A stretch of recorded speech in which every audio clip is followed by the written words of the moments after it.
Hello, YouTube. I have one word to say to you. Are you listening carefully? Plastics. I'll leave it at that.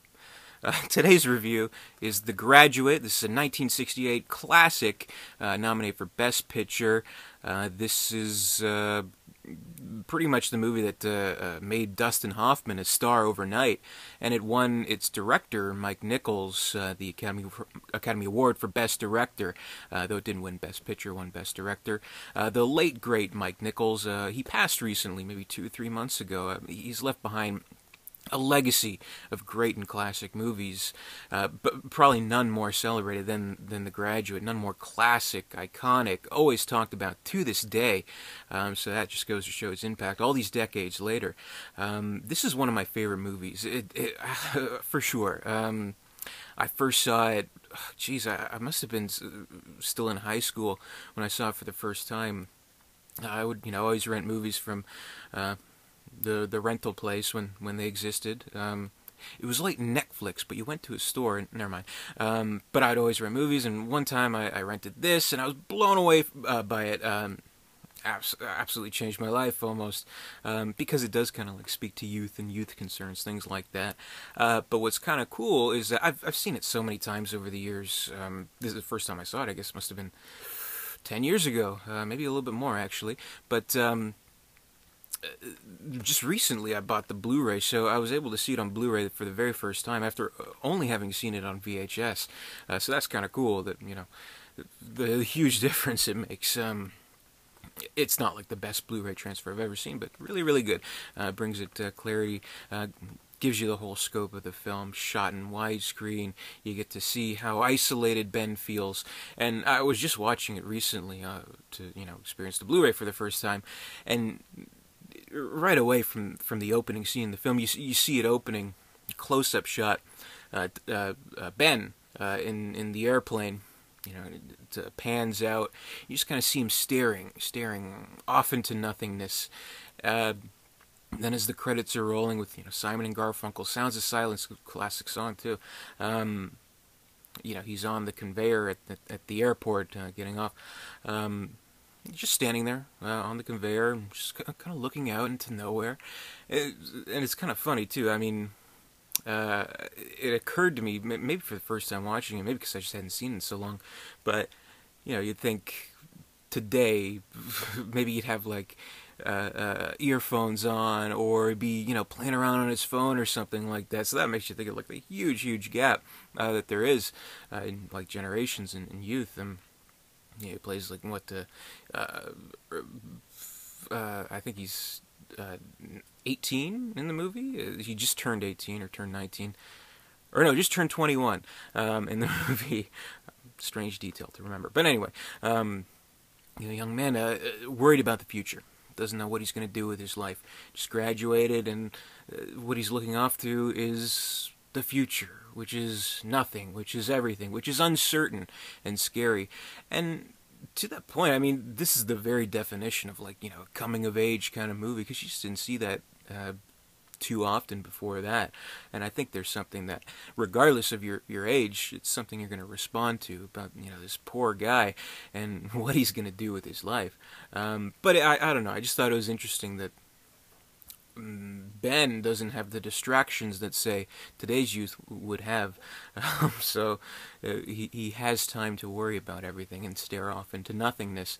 But, of course, the most known thing about this movie and the heavy aspect to this plot is Anne Bancroft, glorious in her role, playing Mrs. Robinson. Not Elaine Robinson, Elaine is her daughter. Playing Mrs. Robinson, the woman who seduces Ben, and they begin the affair. And it is very, the way they kind of set that up too, the opening scenes in the movies, how she kind of draws him in like that. He even reaches a point where the iconic classic shot of you see over her leg as it's up at the bar. You can see him kind of just trapped in there, symbolic. So, Mrs. Robinson, you're trying to seduce me, aren't you? She's like, haha, no. 2 minutes later, she's like, naked. It's like, oh, God! But anyway, But it's like that slow kind of thing. And I think that's kind of what makes the movie so memorable, is that or kind of the plot so memorable, is that in that scene, that's not when it starts. So that's just kind of like the warm-up act. Because it deals with heavy subject matter and quite profound aspects, actually. But it is such a funny movie. The sheer awkwardness that Dustin Hoffman is able to pull through, and his character as Ben, is words can't describe it. He's just so awkward, and it's brilliant. So in that first scene, he kind of runs off scared, but then, I don't know, I guess he kind of decides, well, what else am I doing? So he does decide to move forward with the affair, and meets her at a hotel, and he goes there, gets a room. The clerk asks him, "Are you here for an affair?" That's good too. And how awkward he is when they're in the hotel room together. He kisses her, and you see the shocked look on your face, and for a second you're just like, "Wait, what?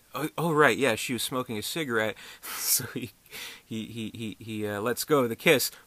Smoke comes out. Very, very funny. And all awkwardness around that, and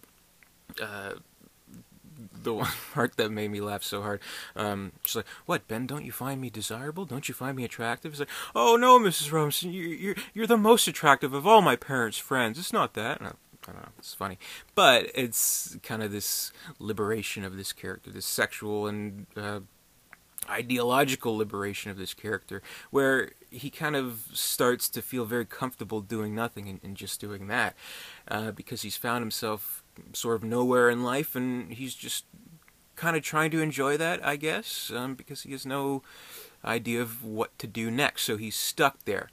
And we see kind of in contrast to Mrs. Robinson and Bancroft's character, we get to learn a little bit more about her. So it becomes more than just the sex to them. It becomes kind of, they're probing at each other.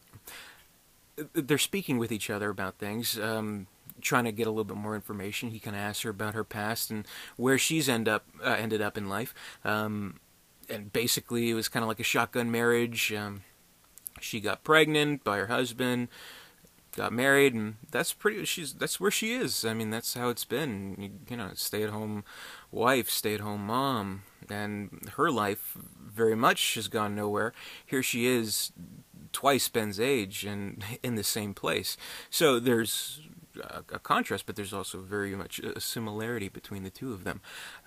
So I think they kind of bond over that. So it's a very strange kind of bond, but I mean, it's just kind of the classic story of, we've seen this parodied, we've seen this kind of ripped off so many times, either directly or indirectly. Probably most famous was, American Pie, Stifler's mom. I don't know, that kind of drew parallels to it, but there's just something about this particular movie.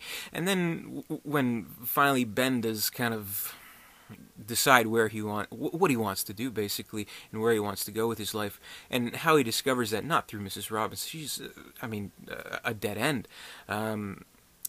She kind of wants to bring him down to her level because they're sort of on the same level at the same time, if that makes any sense.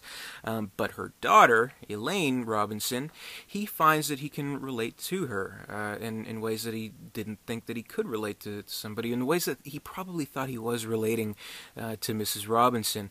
But of course, she wants none of that.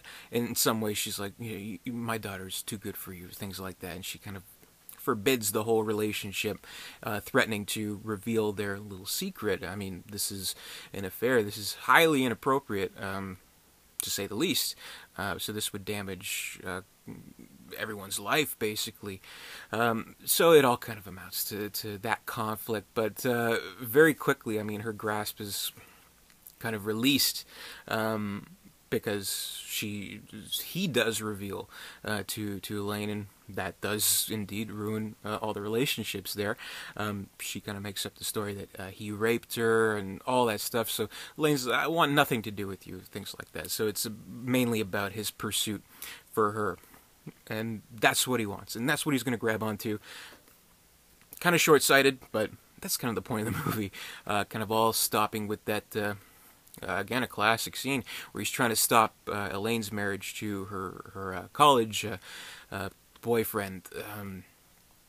He's running to the wedding, like he's also a runner, so there's that great scene where he's like, on the way to try to stop this wedding, he's like, where is she, blah, blah, blah, in his car, the car breaks down, he runs the rest of the way to the church, he sees the wedding, and he's at the windows, and he's like, oh, Jesus, God, no, yells out, Elaine, Elaine, and kind of thinking, this guy, what the fuck is wrong with this guy? But Elaine, Ben! So, there you go. Huge ruckus is caused. The funniest part, he holds up, I think it's a big crucifix, and it's like, back off, back off! So good, so funny, so absurd. And then it's like, I'm basically just describing the movie at this point. But one kind of funny thing is that when I was watching the Blu-ray, I was like, okay, there's no special features on it, but there's a trailer. Trailer gives away the whole movie, so if you've seen the trailer, I mean, don't worry about the spoilers in this review. Or if you've seen any number of TV shows or movies that parody this and give away the whole ending anyway, but that's a story for another day. But what's interesting about the ending is kind of how, again, it's kind of short-sighted, how supposedly happy ending, if you can call it that. They run on the bus, the bride, the miscreant, the trouble causer, the rebel rouser, whoever, sitting at the back of the bus. Everyone's staring at them. I'm like, who the hell are these people? But then he finds himself kind of where he was at the very beginning of the movie, on a bus instead of on a plane, staring off into nothing. But he has someone with him, so maybe that's the nice thing. So we're all kind of staring off into nothing in our own lives. We all see this future ahead of us in very uncertain ways. We're always worried about the next day ahead of us, whether we're Ben's age, whether we're Mrs. Robinson's age. There's always something like that. But if you can find that connection with somebody, maybe that's the moral of the story. Or maybe not. Maybe Ben is doomed to be just unhappy in life and never deciding what he wants to do. Be interesting if there was a sequel to this movie, but I don't know. Not too late. Maybe they should do it. But the one thing I think, that's so good about this movie is that, the Mrs. Robinson character, it's kind of a gradual turn that she does become an antagonist to Ben. Like, you absolutely wouldn't say that she's like a villain. Absolutely not. I think Bancroft had mentioned, she's the smartest character in the movie. Needless to say, she's the only one who kind of knows what she's doing, which there is truth to that. So I think, you can see the movie from everyone's point of view, which is important, which this isn't a side-taking kind of movie. But I gotta say, again, I always ask myself, did this deserve to win Best Picture? That is a really tough one, because also that year, there was In the Heat of the Night, which I reviewed last year, which I thought was really good. There was Bonnie and Clyde, one of my favorites too. Really hard to decide between these two. So, I don't know, can I say it's a draw between Bonnie and Clyde and The Graduate? Is that fair? But Dustin Hoffman, he's brilliant in this movie.